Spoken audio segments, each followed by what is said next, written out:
Morning, grade 11. Okay. Um, so, for the first lesson of this week, can you just head up your paper, unit settlement patterns, Monday, the May the 4th, or whatever day it is this week that you've decided to do it? And so, we're going to first look at identify the types of settlement patterns. Okay. So, we've got, and if we look through all these different types of settlement, okay, so we've got, and you'll need to just make these notes and make a small diagram nice and easy here. We've got the three types here, so you only need to do one diagram, okay? We've got this nucleated, where several buildings are grouped together in one area. What we might get is like a small village or a small town here, okay? Then we've got, so copy down that definition. This is when several buildings are grouped together in an area. Then we've got dispersed, isolated, found scattered around the countryside. This might have developed due to kind of like sheep farming, so you'd have to be spread out to be close to your stock, okay? Linear is the final one.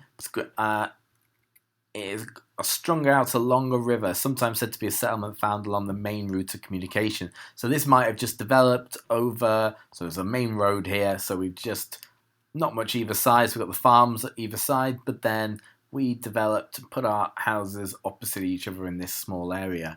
Okay, and last lesson we did about the reasons why you might choose a settlement. Yep, one of them would be that route of communication. So copy down those three definitions and this one diagram here, which shows those three types. Okay. So, what about the Bahamas? Okay, well, using Google Maps, we'll explore some of the settlements throughout the Bahamas. Okay, so I'll just do that. So I go to Google.com and Bahamas, and we can look at Google Maps here. Okay, and so we'll see what go to different areas of Google of the Bahamas, and we'll zoom in here. So if we looked here, now if we look at New Providence, it's very much nucleated and together here.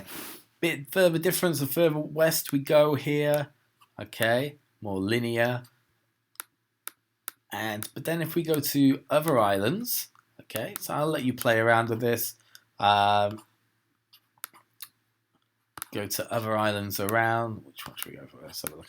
Obviously, Eleuthera is going to have very, very much linear because of kind of the shape of the island. But you get through, and then we have some other areas where it's a bit more nucleated. Okay, and so you can go through, play around, and just maybe think about why we have different settlement patterns in different places. Okay, and go from there. Okay, so you've got those definitions down. They will help us with our assignment this week. Okay, so lesson 2, head up the paper. Just as a kind of start, what's the difference here between the population density? What do you think the difference in the age structure is? The economic activity? What sort of economic activity is going on here? This weird-looking building here, you might be thinking, it's called the Bullring in Birmingham, and so that's actually a shopping centre.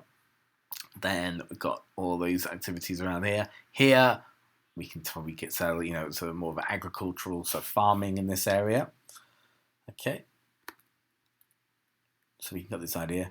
So which of these places would you rather live in? Would you rather live in a market town, large city, many young people, many older people, etc.? Okay. Would you live in a place that was spaced out or higher density? Okay.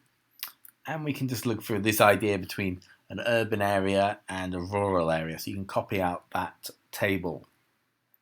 So this kind of links to what the function is. So function, what is it being used for, okay? And we've got different functions for different areas. So copy down this definition. The function of a settlement relates to the main activities in that area. Can we think of any settlement functions? You should be able to think of some off the top of your head.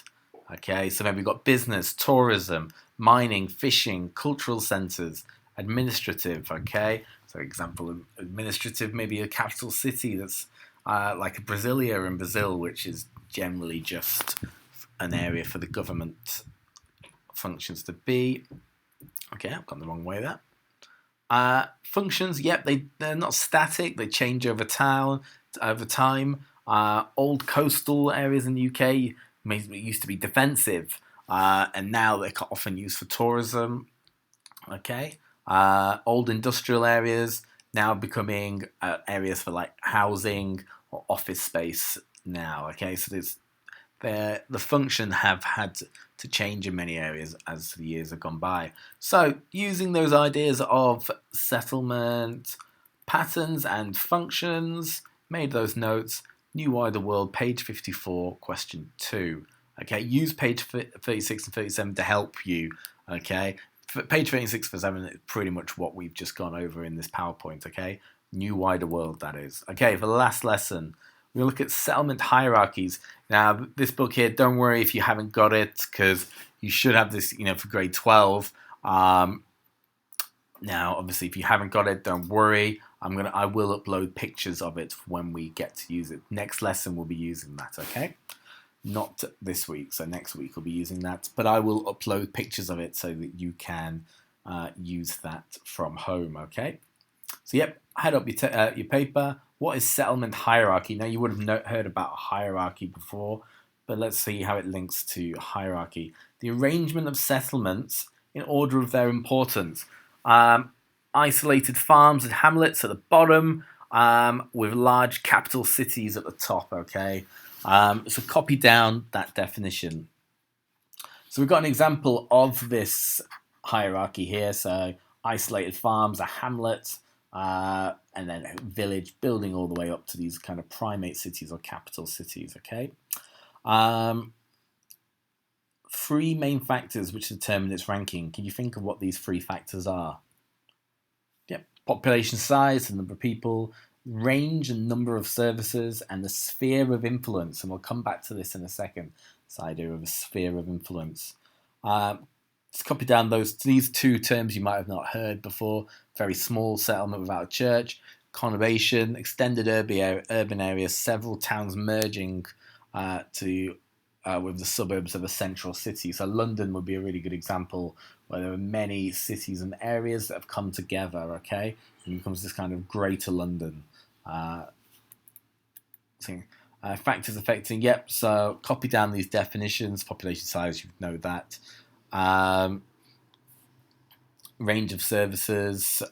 The actual standard size for each settlement is difficult to say because of these kind of new towns that you get to see, like in China. So when we do about like mega cities, the reason why China has so many, it kind of dominates these kind of mega cities. So they've got many new cities that have been built, such as Shenzhen. That was pretty much just a fishing village up to, I got about 30 years ago, and now it's one of the biggest cities in the world. And so it'll be bigger than England. So it's all relative. So obviously, even in the Bahamas, things are relative. Okay. Range of services. So yeah, just copy that down. So yeah, the higher you go up the hierarchy, the more services you expect them to have. The sphere is of influence. So if you're in a small area, a small little hamlet, less likely people are going to come to your area for services. So if you are in a capital city, you might be able to have some services there that would be able to survive. So you won't have every single small little village might not have an optician or a dentist. Instead, you would kind of centralize that in one place. So you'd have your dentist maybe in the city center so that that dentist can have enough people to come and support your business. And we'll come to that in a minute, okay? So the larger the city is more likely that people from further afield will come and visit and use that area. And I was just speaking about that idea about the dentist. This will be this threshold population, the minimum number of people to assure that demand is great enough for the service to be sustained. So if there was a dentist in every little village and there's only about 20 people in each one, how often do you visit the dentist? if you only got 20 people, you will not be able to sustain your business, okay? So, for example, 350 people needed for a village shop to open, 2,500 for one doctor's surgery to stay open, okay? So you need a certain number of people who will come to you for you to have your business kind of sustainable to survive, okay? And that's why the idea of locating your business, the location for your business, is so important. The range, the maximum distance people are prepared to travel to obtain a service. If you were just wanting a newspaper, would you travel to the other side of the island for it, okay?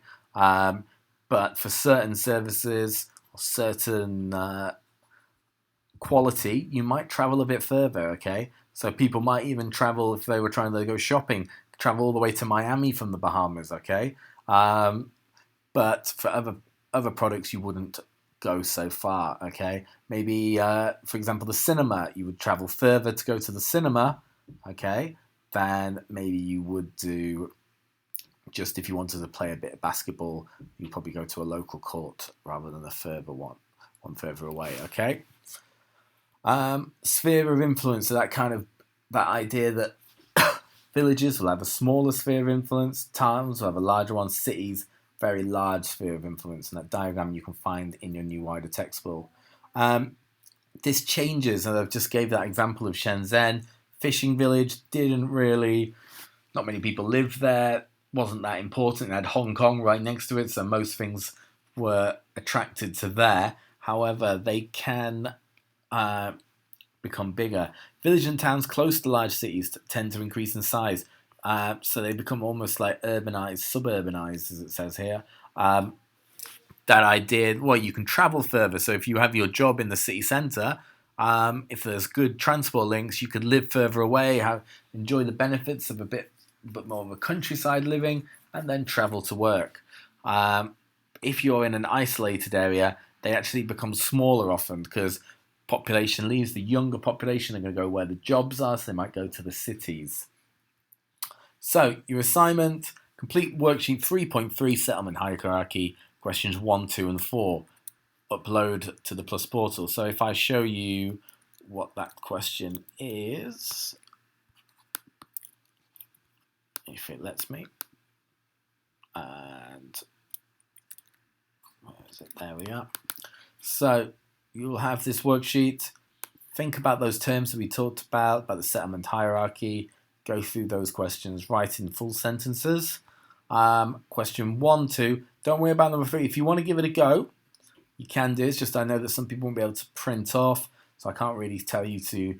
I'm not going to ask you to draw your own graph like that. So if you can, do it. If you can't, then don't. And then question 4, okay. Question 2 was a little bit tricky. Think about that threshold population, how many people you need for it to sustain. So if it has 0 here, that probably means you wouldn't be able to have a chain store in a small hamlet, okay, or in a small village. So you would have to go to a bit bigger, so you have a greater threshold, okay? So go through those. That question 2, be really careful with, okay? If you have any questions about any of that, then just give me an email, okay? I think that's enough to get on with this week.